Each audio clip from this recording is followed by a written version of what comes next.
Olá, está no ar mais uma edição do nosso Momento Esportivo com as seguintes manchetes. Com o show de Neymar, Brasil vence o México e está na próxima fase da Copa das Confederações. Handball está no nosso estúdio hoje um dos maiores jogadores de handball de Minas Gerais e do Brasil. Ele e sua família, a geração de atletas. Vamos conversar com o Wilson Parrella, jogador de Montes Claros, serviu a seleção mineira e brasileira e criou uma nova geração. Estão aqui hoje os dois filhos que seguiram a carreira, o Alexandre Parrella e também o Rodrigo Parrella. Nós vamos bater um papo com eles para falar do esporte de Montes Claros, de Minas Gerais, do Brasil e do mundo.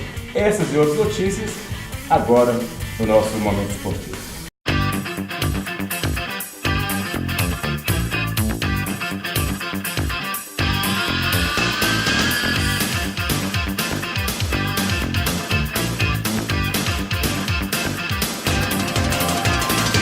Olha, na década de 80, Montes Claros sempre revelou talentos, atletas 70, 80, 90, o Brasil inteiro, para o mundo, em todas as modalidades. E handball foi uma das modalidades que mais revelou atletas de alto nível. Estamos falando do Wilson Parrella, o mais popular. Parrella, jogador de handball de Montes Claros, jogou no Montes Claros Tênis Clube, na seleção mineira e também brasileira. Era temido por a força no seu braço. A força dele, o arremesso era comparado a um chute com ferro. E ele está no nosso estúdio hoje, é nosso convidado para falar do esporte do passado e do presente. Também presente o Alexandre Parrella, que é o filho dele, que seguiu a carreira de jogador de handball. Vamos bater um papo para falar um pouco. Atletas, vamos dizer assim, sejam bem-vindos ao nosso Atletas Parrella, sejam bem-vindos ao nosso Momento Esportivo. Parrella, prazer vê-lo. Prazer, Rubens, um abraço. Tudo, Alexandre? Tudo bom? Que bom, eu convivi com o Parrella na época do Montes Claros, eu jogando basquete e ele em handball. Vou começar primeiro com o pai, depois com o filho. Dá saudade? Tá melhor ou não, Parrella, essa época agora, comparando com a época que nós jogamos lá? Ah, dá saudade. Na época que a gente jogava era diferente, a população era envolvida com o esporte. Montes Claros era uma cidade que era esportista, era conhecida no estado inteiro. Hoje a gente não tem a representatividade que nós tínhamos na década de 80. Passou realmente uma perda muito grande para Montes Claros. Alexandre, estou vendo aí, 1 metro e quanto? 90 ou 2 metros? 1,90. Caramba, jogador de handball, eu vi você jogando também. Inspirou no pai, não deve ter visto seu pai jogar, né? Ouviu? Já joguei com ele. Já jogou com ele? Já jogamos. Na época que eu treinava, ele ia direto no treino, assim. Aí os meninos até falavam, mas com ele jogando não tem jeito, não. Que o cara tem 40 anos de idade, humilha a gente, aí não tem jeito, né? Que te levou a jogar handball? Foi porque ele falava ou porque você mesmo quis jogar? Escola, né? Eu acabei vendo que eu poderia jogar em um alto nível, comecei a treinar. E aí... Mas ele te cobrava assim para jogar handball? Não, vai até que não. Ele falava assim, vai jogar que você tem potencial. Me apoiava e tudo, mas nunca teve uma cobrança para jogar, porque ele jogou. Só que aí eu jogando na escola, aí teve torneio de escola. Por fim eu comecei a jogar pro time da FUNORTE, né? Francis Leia. Com o Francis. Aquela frase filho de peixe, peixinho, essa ainda parecia, porque eu vi você jogando também, amigo. Jogava uma muito. Pancada, a diferença é que você é mais forte do que ele na época que jogava, você é mais alto do que o Parrella. O biotipo dele ele é maior, O biotipo é de jogador de voleibol, de basquete. Mas a geração dele, Rubens, engraçado que a nossa geração, minha, Vanaldo, Gilson, Preto, a nossa geração, ela se dedicava mais, mas a geração dele tinha muito mais potencial. Francis Leia, ela conseguiu fazer um trabalho, mas Francis Leia é heroína. Ela conseguiu fazer um trabalho maravilhoso. Ela está em Belo Horizonte nesse momento, liguei para ela para pegar mais informações, ela está em BH tendo um congresso técnico. Parabéns, Francis Leia, você merece, você e é uma heroína. Do handball. Ela, Mercedes, elas conseguiram manter vivo o handball, assim. E ela conseguiu fazer uma... Valdinei. Marcelo Nagem. Nagem, o menino Marcelo Nagem. São quem ainda acredita no handball da cidade, né?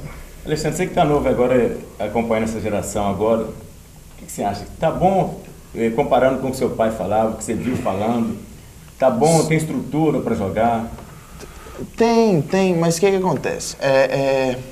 Porque elas correm atrás. Hoje em dia, é porque a gente corre atrás. Se a gente não, se não for a gente correndo atrás, incentivo, hoje em dia tá difícil de achar. Incentivo de governo, quadra ruim E não é só aqui, Montes Claros. Não só aqui. É bom falar que não é só aqui. Não, para mim isso é no Brasil inteiro. Assim, eu não entendo como é que a gente está pleiteando uma Olimpíada e não investe, e principalmente nessas categorias, porque é muito barato o investimento na categoria de base. Você faz um investimento num time de vôlei ou num time de futebol e gasta fortuna e não consegue colher frutos. Você investe numa meninada, com 10% você consegue colher muito mais frutos, fora a cidadania que você vai fazer cidadãos. Além de tudo, isso aí é investir em educação. Porque Verdade. Um investimento que você dá numa turma do handball, do esporte, você está tirando o menino que podia estar fazendo o tanto de coisa, usando droga ou qualquer outro tipo de coisa. Então, Verdade. É um investimento que tem 1 milhão de retornos, né? Mas dá orgulho ver os dois assim, pai e filho. Parrela, você deve estar aí. Eu sou orgulhoso. Tá delirando, né? Tá ao lado do filho, contando essa história toda. É um recente. Graças a Deus eu sou realizado. Tô vendo que você está com os olhos lacrimejando. Eu sou realizado. Os meus filhos são realmente... E assim, os dois, tanto Alexandre quanto Rodrigo, os dois gostam de esporte. Lá em casa todo mundo gosta de esporte. A gente sempre... Eu falo que esporte é uma coisa que faz bem para a família. O esporte, de toda maneira, ele faz a família crescer. Além da competição, faz a família crescer. A gente cresce com o esporte, todo mundo. A família envolve, um cobra o outro. É muito legal. Comparando, hoje você jogou naquela época, você podia contar um pouco da sua história, como é que você chegou ao handball, chegou à seleção mineira e brasileira? Na época, Rubens, você lembra bem que tinha uma competição que era aqueles jogos escolares, que era de 11 a 14 anos. E hoje mudou o nome, mudou para Geng, mas era Geng. Era Gym. Era Jogos Escolares. Jogos Escolares. Na verdade, era Jogos Escolares. Era Jogos Escolares. Porque isso era assim. Aqui em Montes Claros, você lembra bem, tinha a escola normal, polivalente, escola técnica, colégio Tiradentes, colégio São José, e tinha os núcleos. E tinha os núcleos. Na escola normal, Belezão e Antonina. Clube Escolar. Belezão e Antonina. E Jaimim. Lá no polivalente, Pipa e Jackson, que também eram técnicos da escola técnica. Bonga e Lelê no colégio São José. Então, Dominguinho Tiradentes.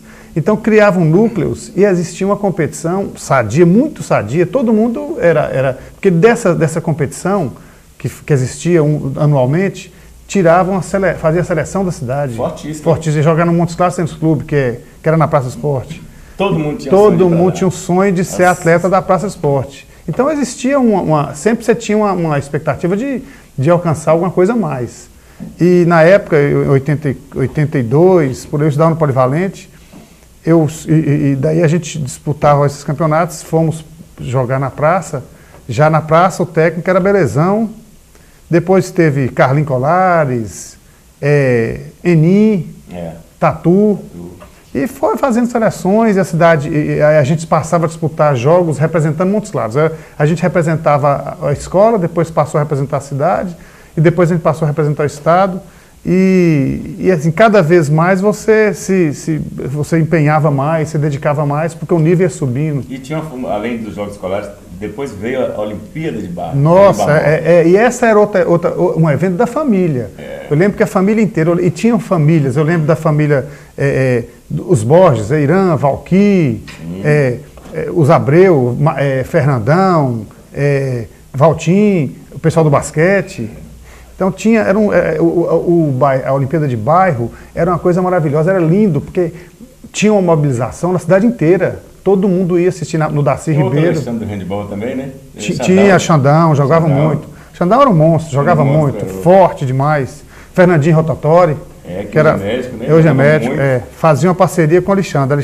Fernandinho era armador direito ou esquerdo e Alexandre central. O Alexandre era muito forte. Quando viajava, a maior delegação era de Montes Claros. Se motivava, era orgulho. E a gente viajava com micro-ônibus, tinha estrutura. Você acha que naquela época era melhor? Era muito melhor. Apesar da gente não ter o conforto de hoje, porque hoje a gente se dispõe a viajar no micro-ônibus, que era um carro pequenininho, mas assim, era dentro daquela época tinha todas as normas de segurança, e a gente saía daqui e ia para Juiz de Fora, jogar em Juiz de Fora, viajava 14 horas, Lavras, Foz de Caldas, Ipatinga. A gente ia fazer disputar esses campeonatos, Mas assim, chegava lá, tinha uma estrutura, a gente ficava, às vezes, nós ficamos muito em escola, ficava em escola, não tinha hotel. Nós estamos batendo papo com os atletas de handebol do passado recente e do presente. A família Parrella, Alexandre Parrella, Rodrigo Parrella e Wilson Parrella. Nós vamos para o intervalo comercial, no próximo bloco a gente vai continuar conversando com ele. Quer saber do Alexandre? Ele foi para o exterior, foi para a Alemanha, foi jogar, foi passear ou foi estudar? Vai ficar sabendo daqui a pouco.